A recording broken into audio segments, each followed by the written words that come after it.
All right. So, hi, everyone. Thank you so much for joining us. I'm super excited to be here for our Support a Sexy conversation with Olamide Olowe and Claudia Teng from Topicals. Ladies, thank you so much for joining us today. Thank you for having Thank us. you. Of course. So, our first question for you: what is Topicals? Tell folks about it and how it came to be. Yeah, Topicals is a skincare company for people with chronic skin conditions, starting with eczema and hyperpigmentation. We are transforming the way people feel about skin by creating funner flare ups. And to us, that means changing the conversation from being negative around your flare ups to making it more fun as it's a part of your long term life. So we really enjoy making our customers' lives more fun and creative. And Claudia has done like an amazing job at making products that are also effective. And so you'll just continue to see us serve our customers the best that we can. How did you two meet and end up working together or starting a business together? Because that's it's a big decision. It's like a marriage, they say. It definitely is. I graduated from UCLA. And while I was at UCLA, I was a student athlete. I ran track there, but I was also a pre med student. I had grown up with a ton of skin conditions and really wanted to be a dermatologist when I grew up. But when I got to college and I was juggling the realities of being an athlete and a student, I decided that it would be probably better for me to do something entrepreneurial in college. And so I co created a beauty brand called Shea Girl in partnership with Shea Moisture. And that experience taught me everything I needed to know about building a brand for an underserved consumer. Rich Dennis used to always say, you can do well by doing good. And so Mm. I took that same thought process. And because I'd grown up with the experience of having chronic skin conditions, I decided that I wanted to do something similar. About 6 months after kind of coming up with the idea, I got connected to Claudia through a mutual friend and was blown away by Claudia's background. And Claudia, tell us a little bit about your background. I swear I'm not crying over your story, Olamide. I know, I just don't know why my eyes all of a sudden started watering. But Claudia, tell us a little bit about your background. Yeah, sure. So my background is in clinical research, particularly in dermatology. So, like Olamide, I also grew up with a chronic skin condition. I grew up with really severe eczema, and that sort of jump started my passion for dermatology. And I started working at Stanford's Department of Dermatology when I was in high school as a research assistant, and was luckily able to continue my research throughout high school, throughout college, because I went to UC Berkeley, which is not that far away, and then post graduation as well. And I gained a ton of really valuable experience working in the dermatology department about just skin and also about drug development and what patients really need and what's lacking in the space. And something that I really noticed working in clinical research was there was huge disparities in people's access to healthcare. And that's, I think, what connected Olamide and I. When I spoke to my mutual friend about it, and he connected Olamide and I, he knew that she was wanting to start a company that was looking to basically like democratize people's access to really great medicine-backed, science-backed skincare. And he thought that we would really hit it off, and we did. Hmm. And what kind of questions did you ask each other before you decided to work together? Was it obviously you had similar desires of what you want to create out in the market, so to speak? But what are some of the questions that you think people should ask when it comes to partnerships?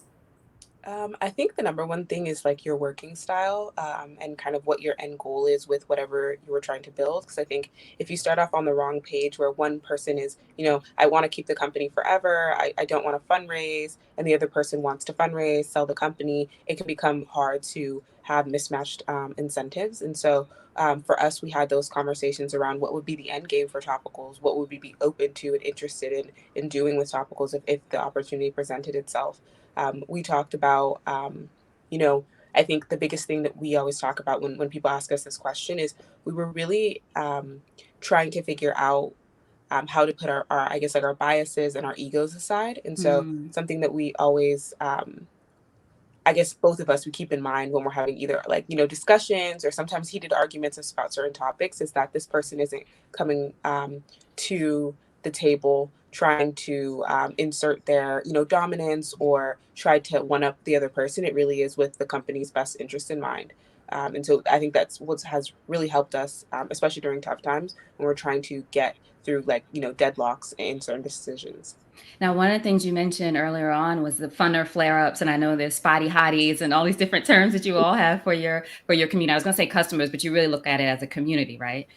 So I'm wondering, how did you decide to do that in the field or an industry where it's all about mostly about the perfect this, lighter that, smoother this, whereas and even if folks, if you look at my topicals on Instagram and different platforms, it's all about people being who they are, it looks like happy, at least for me, this is what it projects, I should say, as a viewer, happy about the skin you're in and taking care of your skin as opposed to fixing your skin. How did you decide to do that? And were there people who try to talk you out of doing that? Absolutely. I think everyone who has grown up with a skin condition or just who has deals with routine blemishes or different things that happen with their skin throughout their life can relate to feeling like either one walking into a doctor's office and feeling really medicalized all the Mm-hmm. time, almost like studied. As someone who's like a patient, you're kind of restricted and relegated to this really like clinical space where your skin is considered very medical, whereas a lot of the skincare that we think of as self-care does not make you feel that way. So something that we noticed is that there was this huge imbalance in people's experience with their self-care and skincare routine. Partially because I think the skincare industry and the beauty industry for so long has really advertised this sort of unattainable goal of having perfect skin and having skin where your skincare routine can just sort of be this nice sort of cherry on top, and it doesn't have to be something that is actually working for you, while also making your experience more enjoyable. So I think we really wanted to take that pain point of feeling medicalized, feeling studied, and really just like reclaim it, turn it on its head, and acknowledge the fact that people who have skin conditions and people who don't have quote unquote perfect skin, they live their lives in what we say is like they live their lives in full color.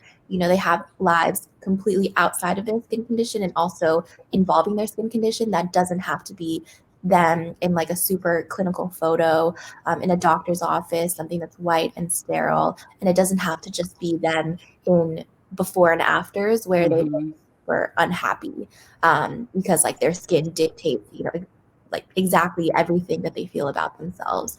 That's something that we're really trying to sort of get away from when we say fun or flare-ups.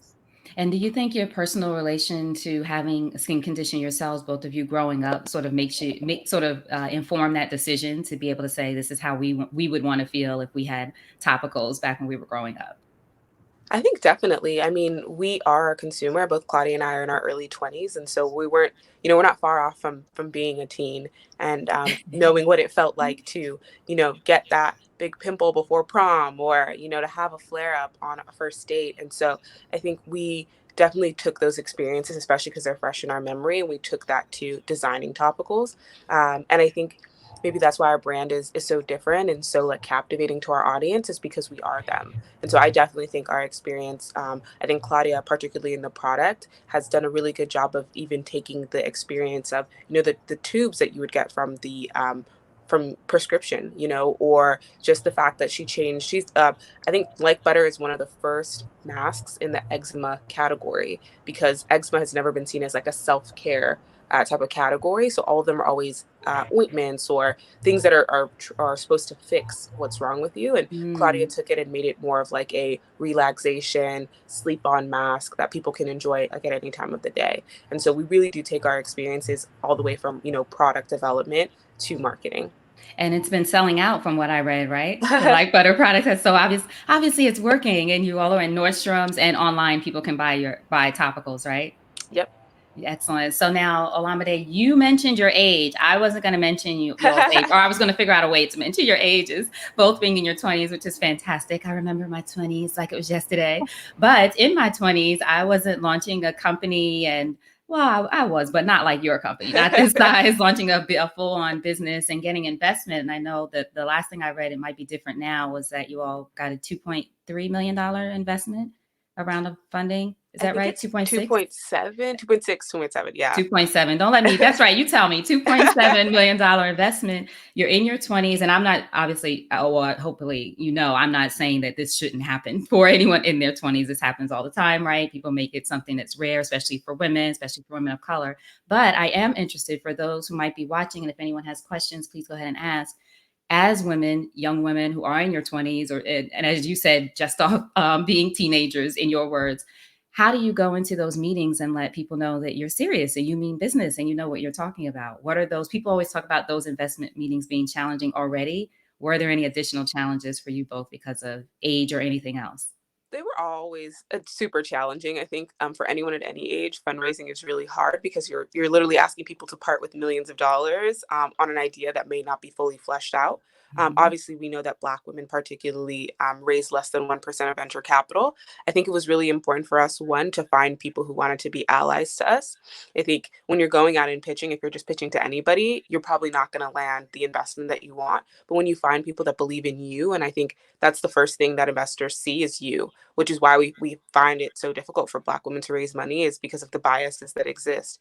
And so we made sure that the people that we talked to, and we made our fair share of mistakes talking to people who weren't our target investor. We spent a lot Mhm. of time, actually probably about a year, chasing people who probably weren't going to be the best investors for us. But everyone said, you're building this thing, they may like You you got to and they talk to may this want. person, right? Yeah, and I mean, for whatever reason, they didn't like what we were building, and I think that the number one thing that Claudia and I have is that we have experience that's undeniable, right? I think me running that sub brand under Shea Moisture at 19, Claudia since 14 doing clinical research at Stanford, that's not something that you come across every single day. And I think a lot of investors were blown away by that fact that we had been able to already do those kinds of things. And then I think on top of that, the vision that we sold of Topicals wasn't just we want to make this one ointment and we want to, sell out of that one ointment. We sold them this vision of transforming the way people feel about skin. And once you start to peel back the layers of our brand, of our story, of our product, you start to really see that we're not just selling a cute cream on Instagram. We really are Hmm. trying to change that category. And I think investors get really excited about brands who are like category leaders or category defining brands. And so we, again, we practiced a lot because when we first went out, we thought, oh, well, if we tell them that we can sell X amount of creams by this date, like they'll definitely want to invest in our company. And I think more and more I'm starting to understand that it's less of we're going to make X amount of dollars versus we are going to change people's behavior in some kind capacity. And you obviously don't want the change to be something that's like super difficult because then investors may not believe that you can do it. But when you're saying you want to change a behavior and there's already like things that are in your favor that are changing the tides. And for us, it was the skin positivity movement and the skin neutrality movement, where investors are really starting to see that, yeah, young people especially don't want to be told that their skin has to be perfect. And for our category, chronic skin is something that you will live with forever. And so I think our investors saw that as an opportunity to help build an ecosystem around this customer versus maybe in the typical beauty space where someone can buy a lipstick from one brand and then transition to another brand. But with our brand, when you find a product that works, you're pretty much sold. Hmm. That's right. So when you found like you said, the right investors, I know Bozama St. John was, from what I read, was an investor, Issa Rae, Yvonne Orji, and plenty of other, Hannah Brauchman, right, was one of the investors. Yeah. How, in connecting with those folks, was it going through, did you have a mutual person to help you make those kinds of connections? Or what was a little bit about the process, again, just for those women entrepreneurs watching who might be figuring out how to get support for their businesses?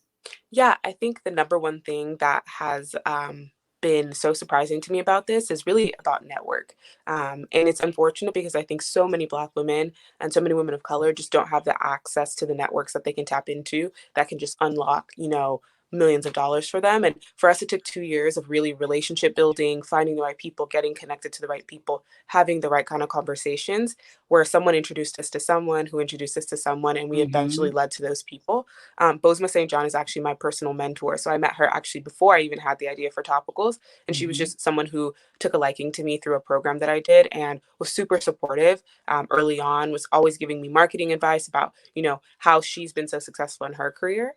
And some of the other women came through connections via, maybe an advisor or someone who was like a retail consultant who said like, I really think your brand can do really well. You should try and get this person on board.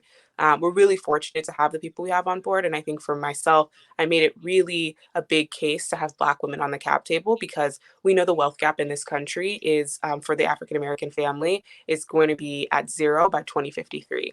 And that stat has been literally, it has shaken my bones ever since I heard it. And Mm. I think whatever part that we all can play in increasing the wealth of African American communities by creating wealth, by allowing them to have equity in companies or reinvesting in businesses led by Black women, Black men, Black people of queer people, we need to do that because we are all we have, to be completely honest. And while we've tried to depend on other communities to do so, I think we really have to take the bull by the reins and try to invest in our own community whenever we have the chance. And so I was so excited to have the other investors on the cap table be super supportive when I said, you know, we're actually going to pause this funding round and we really are going to try and hunt for Black women who can really help us move the needle further. And so I'm really, really glad that we found investors again that were supportive because not every investor would say, you know, they could say, you know, we're the ones giving you money. So, you know, we get to decide who else gets to sit on the cap table. But Lear Hippo, which is the VC fund that led our seed round, was super awesome about it. They actually introduced us to a ton of funds. And we did like a whole process of figuring out who was going to be the best for us. And I love that idea. And thank you for sharing that. I love that idea of, or that advice of making sure that it's people that you choose as well, right? So sometimes we just hear the stories of, I did all of this, and then these people chose us to invest in, as opposed, it's as important for the entrepreneur to decide what matters to you and who you want to, how you want to work with someone or what the mission is really. It sounds like it was about the mission.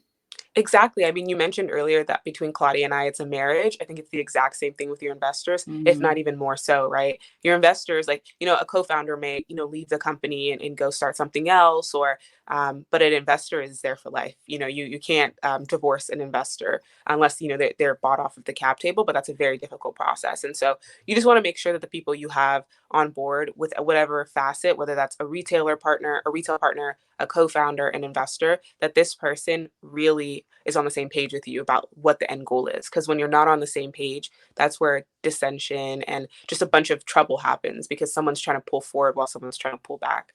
And let's talk about retails a little bit. As I mentioned, you're in Nordstrom's. Are you all in any other retailers yet?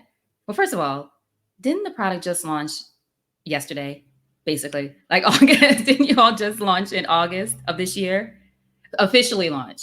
I know you were working on it before then, but was the official launch in August? Am I right about that? Okay, so that's Yeah, what'd you say, Claudia?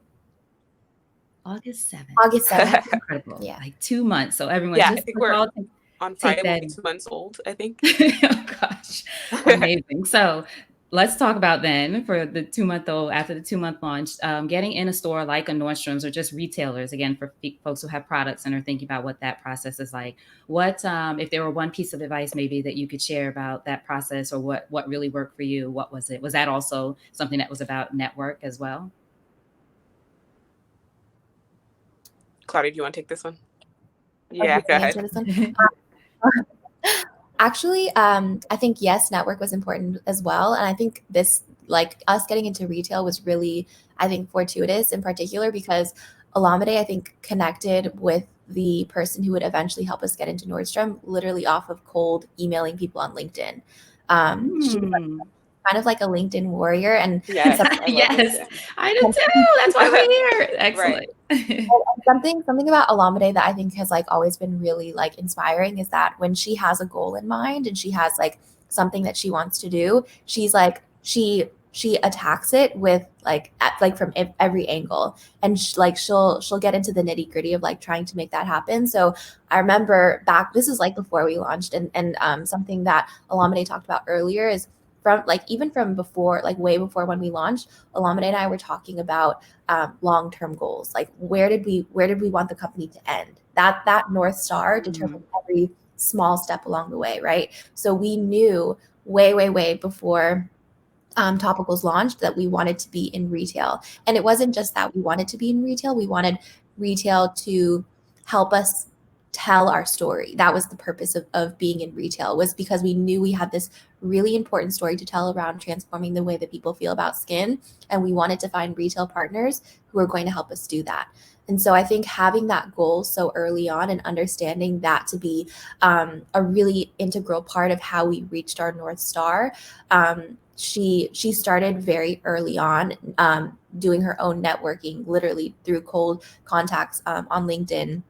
And just I think because we have such conviction in what we're trying to do, and we have such I think belief in really changing the way that people feel about skin. I think that's captivating for people, and I think that's enough for people to see an email from a random person that they don't know on LinkedIn and connect with her and understand that, this is something that I want to get behind, and this, you're right, this is something that needs to be in retail.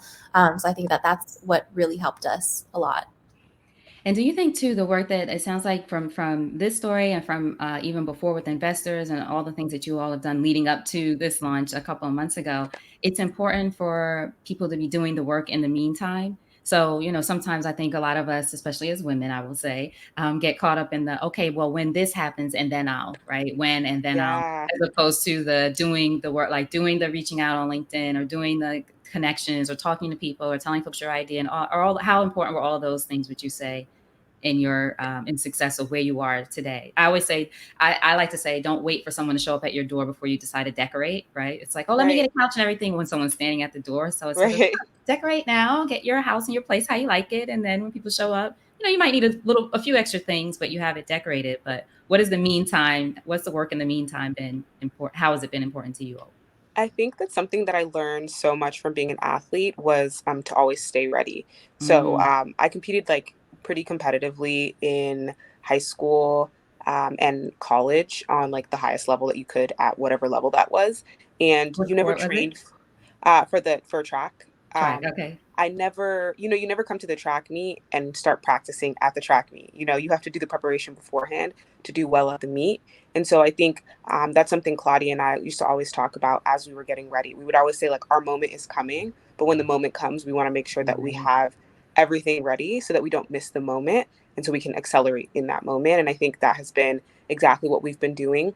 We've always thought of ourselves as a large company, even before we were a big company, because I think you can't aspire to what you don't see or what you don't feel like you can become. And so for us, we just have always, even with like product, right? It's like the amount of product we ordered, like, did we think people would sell us out that quickly?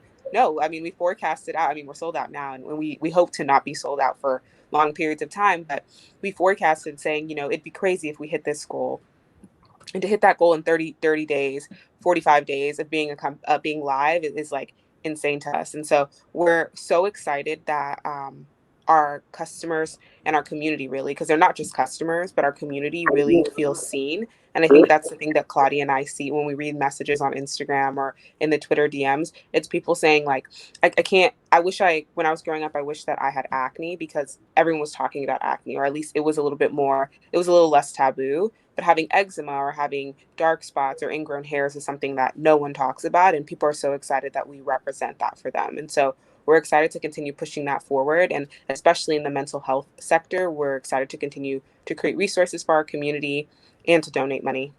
Right. You all, yes, donating to, was it you were working with Therapy for Black Girls and what's the other one? Sad Girls Club, we Sad worked Girls with Club. Fearless Femme 100, and currently Oh, we're working with great. the Jed Foundation.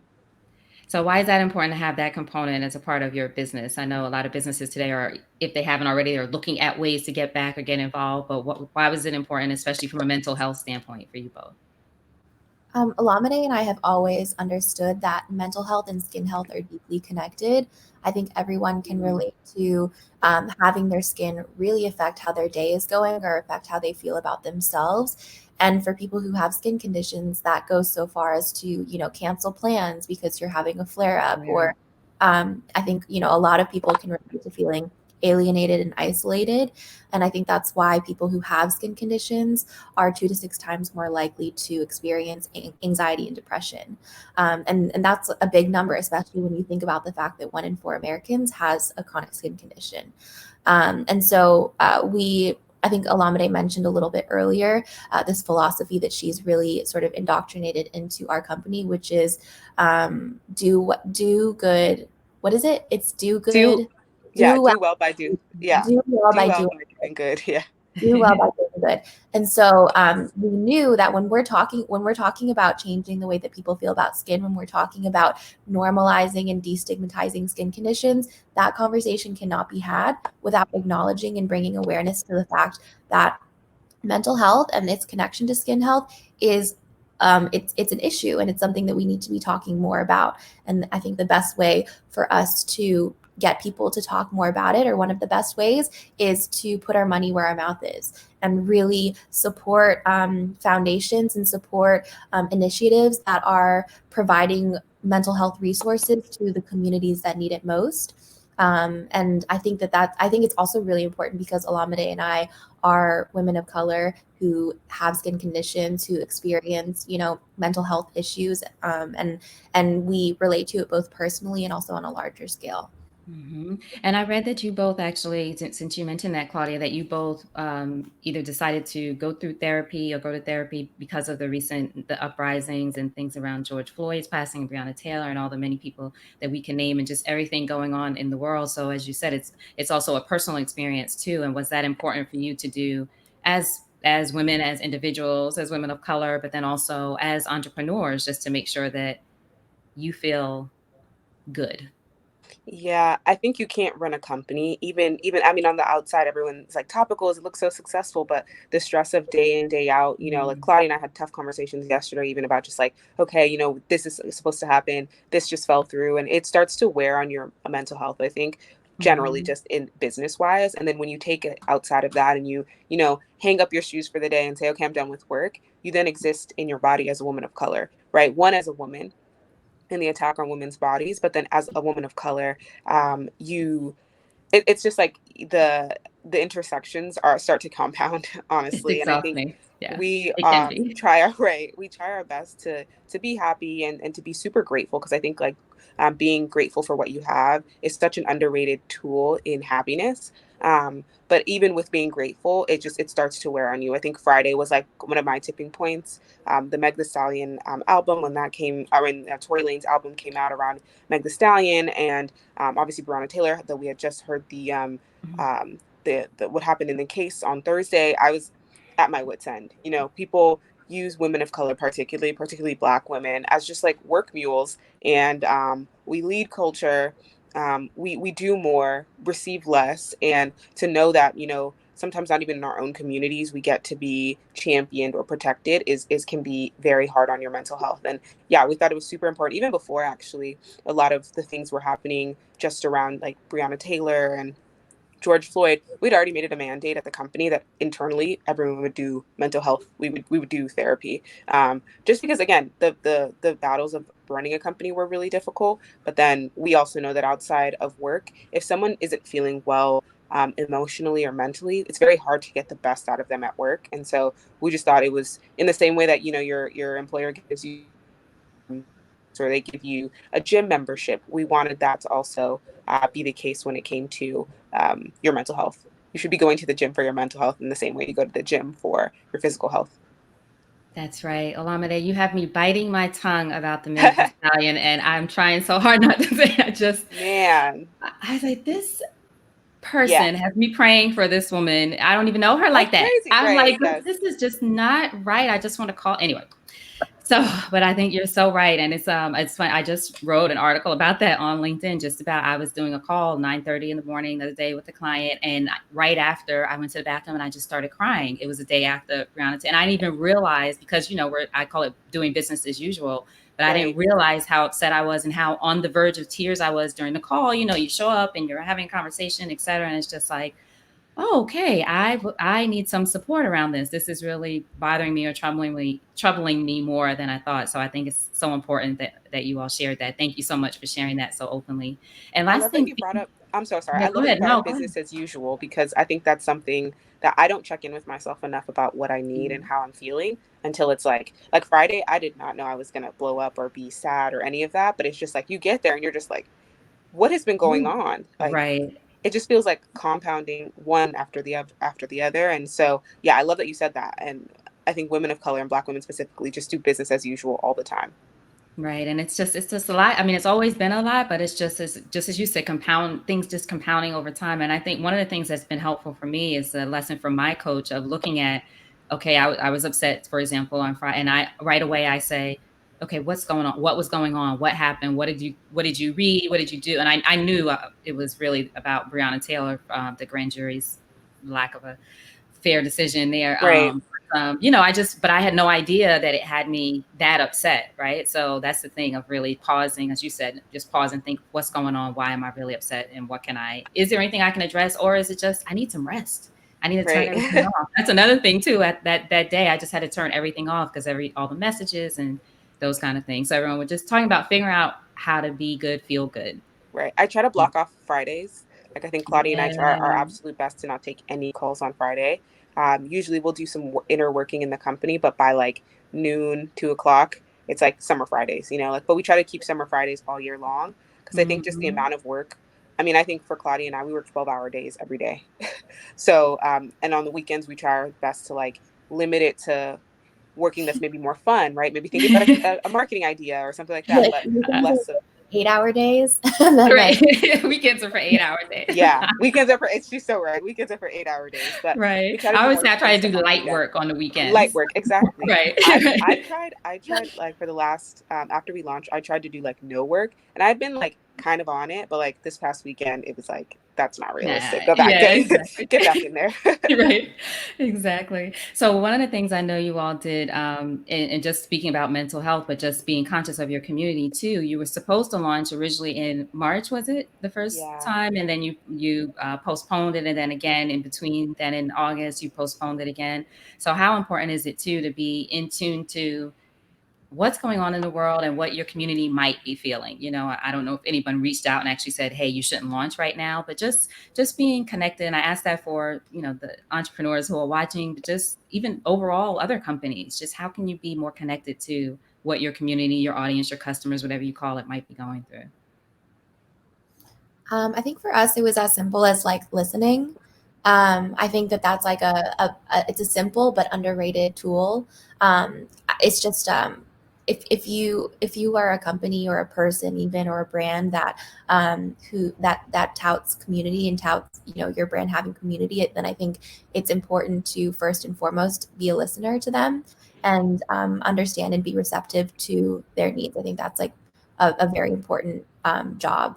And I think that Olamide and I are lucky in that we consider ourselves members of our own community. So I think it's Hmm. maybe easy for us to keep our ears to the ground and make sure that we're being receptive and listening. But I don't think anyone really had to tell us. I think the first time that we postponed in March, it was really about COVID and us not being able to get our supply chain in order, which is why we pivoted that time. But around May, when we decided to postpone our launch again, you know, with all of the decisions coming out and all of the riots happening both in Los Angeles and across the country, just being immersed in that, both in our own communities and also I don't know, just it was drowning out everything. And I think it's hard when you are truly listening to the community to not hear that and to not feel responsible to take some part, especially as a company that has some resources, more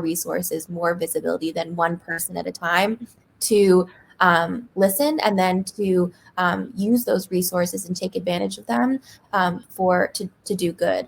So I don't think it was ever a question for us. I think like Olamide, it was never a conversation between Olamide and I where we were like, oh, well, should we not? X, Y, and Z. It was kind of like we looked at each other and we were like, okay, what do we need to do Hmm. to just pivot? So we allocated our marketing budget at that time, and in May we had not raised a lick of money for what, like 6 months, right? Yeah. So we were strapped, but we knew that this was more important. And we knew that we had to allocate the budget that we had at the time, the marketing budget that we had at the time, to things that were more important than putting out skincare. Hmm. Right. But I think that happens though when you have women of color at the table. Like I really have to make Hmm. that point because I think not enough people like if you think about who runs the majority of beauty companies, who runs the majority of tech companies, you don't see people who look like us. And I think that is where that ability to be empathetic to the community is lacking. And so I think while, some people may see us being young women of color as maybe um, a weakness, we see it as a strength. And I think our community also sees it as a strength. And so we're excited that we have the ability to do what we do and that we're privileged to have, the access to capital and networks. And we want to use that to do well by doing good. Hmm. So what would you say, last question, is the big vision for you both for topic 2 months in? Now, what's the Right. big, the big vision for you both for Topicals and how you want it? Well, I'll leave it open-ended. I think we've mentioned this before and we say this all the time because we really do want people to see this and hold us to this, but it's transforming the way people feel about skin. And so the way we do that is multifaceted. It's through product that's safe, because that's number one. We didn't discuss this much during this conversation, but a lot of products that are on the market currently, 75% of them have not been tested on skin of color.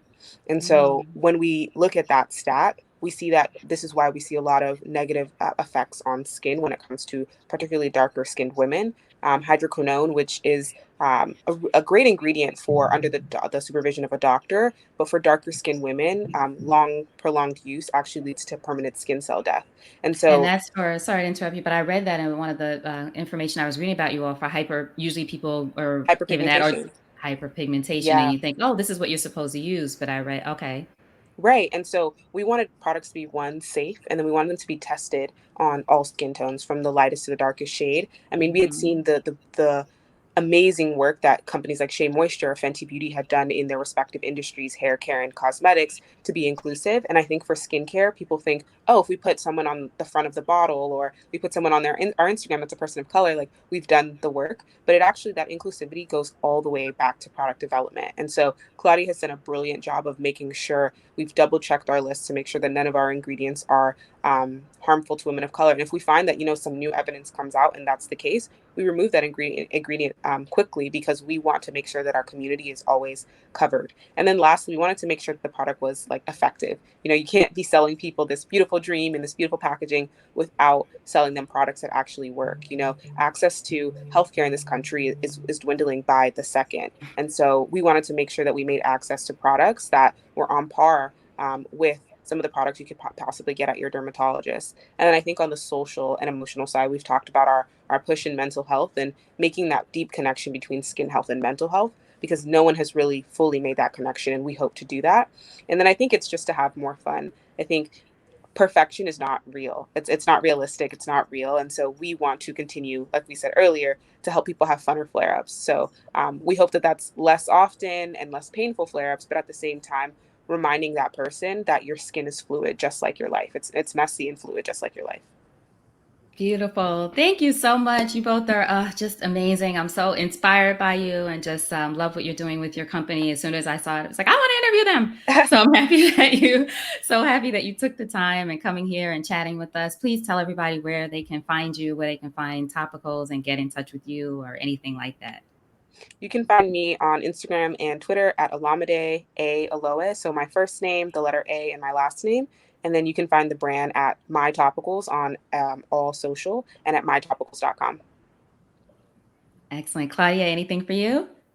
No, I just really appreciate you having us on. I really appreciate you taking the time to learn more about us. This was so fun. Thank you. Excellent. Thank you. Thank you. And I can't wait to try your products. Honestly, I love like I said, I was looking for like butter and I was like, oh, it's sold out. I'm gonna have to wait. Yeah, the products are flying off the shelves. We really appreciate you and so glad we could do this too, because I know all of the different technology, we're all Uh, trying to figure it out from work we from figure home, it but out. so glad that we got a Exactly. chance to chat. Thank you so much. Have a great day and let me know if there's anything else I can do to support you both. Amazing. Same here as well. Please let us know. Absolutely. Take care. Thank you. Bye bye. Bye bye.